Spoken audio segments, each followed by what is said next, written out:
Kill చిత్రానికి trailer తో మంచి హైప్ వచ్చింది. కరణ్ జోహార్ బ్యానర్ ధర్మ ప్రొడక్షన్ నిర్మించటంతో ఈ చిత్రంపై మరిన్ని అంచనాలు ఏర్పడ్డాయి.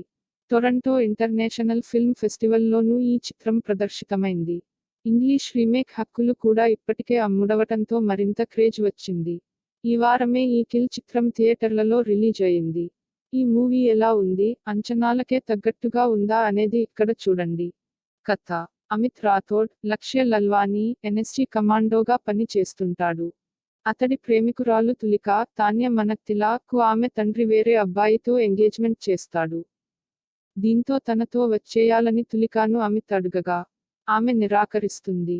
ఆ తర్వాత తులిక కుటుంబం, అమిత్, ఢిల్లీ నుంచి రాంచీకి ఒకే ట్రైన్లో బయలుదేరుతారు. అమిత్తో పాటు తన స్నేహితుడు వీరేష్, అభిషేక్ చౌహాన్ కూడా ఉంటాడు. ఆ రైలుపై ఫణి, రాఘవ్ జుయల్, బేని, ఆశిష్ విద్యార్థి సారథ్యంలోని బందిపోట్ల ముఠా దాడి చేస్తుంది. ప్రయాణికులను ఆ బందిపోట్లు దోచుకునేందుకు వస్తారు. దీంతో తులిక కుటుంబంతో పాటు ప్రయాణికులు ప్రమాదంలో పడతారు. ఆ బందిపోట్లు దోచుకోవడమే కాకుండా ప్రయాణికుల ప్రాణాలు తీస్తుంటారు. జామర్లు పెట్టి ఎవరి ఫోన్లు పని చేయకుండా చేస్తారు. ఆ తర్వాత ఏం జరిగింది?